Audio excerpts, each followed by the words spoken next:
یہ بات طے ہے کہ نواز شریف اور شہباز شریف الگ الگ مزاج کے انسان اور سیاستدان ہیں۔ 2006-07 میں جب وہ لندن میں جلا وطنی کی زندگی گزار رہے تھے، ان دونوں سے میری کافی ملاقاتیں رہیں۔ جب پہلی دفعہ نواز شریف کے ترجمان نادر چودھری نے ڈیوک اسٹریٹ دفتر میں ان سے ملاقات کرائی تو اس ملاقات میں شہباز شریف بھی موجود تھے۔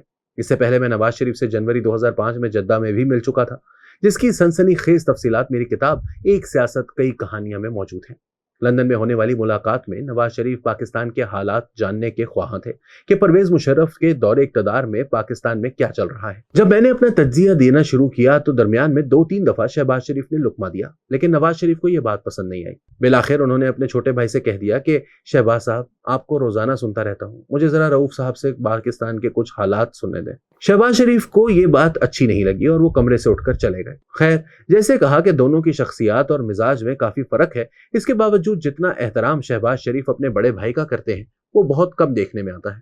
اگر خاندان ابھی تک جڑا ہوا ہے تو اس میں شہباز شریف کا بڑا اہم کردار ہے، ورنہ مریم نواز اور حمزہ شہباز کے درمیان جن اختلافات کی خبریں آتی رہیں، اس کے بعد شاید یہ خاندان اکٹھا نہ رہ پاتا۔ پارٹی قیادت اور اقتدار بڑی ظالم چیز ہے، یہاں کوئی کسی کا سگا نہیں ہوتا۔ دونوں بھائی یہ بات بخوبی جانتے ہیں کہ ان کی بھلائی اسی میں ہے کہ چاہے کچھ بھی ہو جائے دونوں خاندان اکٹھے رہیں، ورنہ بے نظیر بھٹو اور مرتضی بھٹو والا حشر بھی ہو سکتا ہے۔ وہ بہن بھائی آپس میں اقتدار کو نہ بانٹ سکے اور دونوں کا افسوسناک انجام ہمارے سامنے ہے۔ شریف برادران نے ہمیشہ اقتدار کو آپس میں بانٹ کر رکھا، ایک بھائی وزیر اعظم بنا تو دوسرا وزیر اعلیٰ، اگر چچا وزیر اعظم تو بھتیجی وزیر اعلیٰ، یا پھر باپ شہباز شریف اگر وزیر اعظم تو بیٹا حمزہ شہباز وزیر اعلیٰ، ساتھ میں سنگت کے لیے سمدھی بھی موجود ہے۔ یوں سب کچھ اس خاندان نے اپنے پاس ہی رکھا، لہٰذا لڑائی جھگڑے کا معاملہ کم ہی درپیش آیا۔ یہ ان کی کاروباری سمجھداری تھی کہ یہ اپنا نقصان نہیں کرنا، اور سیاست میں تو نقصان یہ خاندان افورڈ ہی نہیں کر سکتا۔ نواز شریف مختلف مزاج کے وزیر اعظم تھے، شہباز شریف کا اسٹائل بالکل الٹ ہے، اس لیے 3 ماہ بعد ہی شہباز شریف نے کھلے عام ٹی وی پر اپنی کابینہ کے وزیروں کو کھری کھری سنا دی ہے کہ وہ کام نہیں کر رہے، مطلب وہ نالائق ہیں، اور خبردار کیا ہے کہ اس طرح کام نہیں چلے گا۔ شہباز شریف پنجاب ماڈل پر فیڈرل حکومت چلانے کی کوشش کر رہے ہیں۔ شہباز شریف کی اپنے وزیروں سے فرسٹریشن کی کچھ اور وجوہات ہیں۔ پہلی تو یہ کہ پنجاب میں جو بیوروکریسی انہوں نے رکھی ہوئی تھی وہ اب انہیں میسر نہیں۔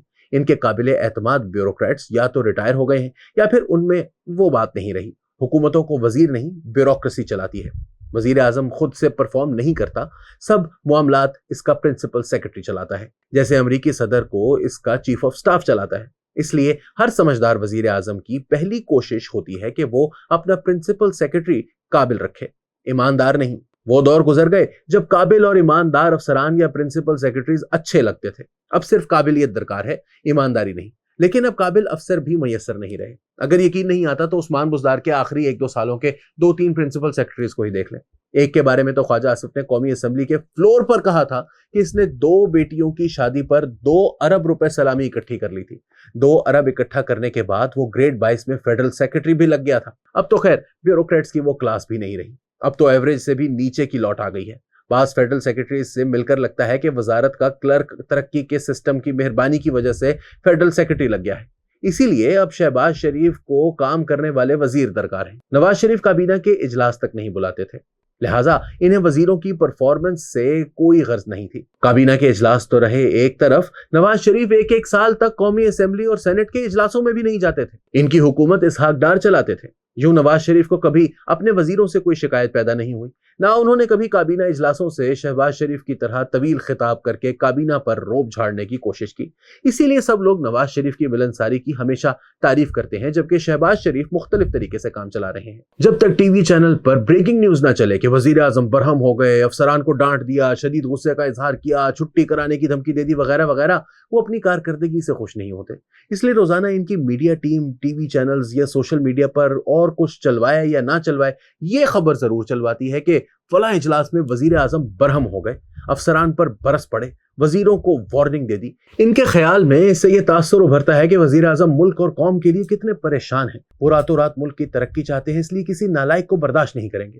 مزے کی بات یہ ہے کہ جن وزیروں اور افسران پر وہ برہم ہو رہے ہوتے ہیں وہ سب ان کے لاڈلے ہیں۔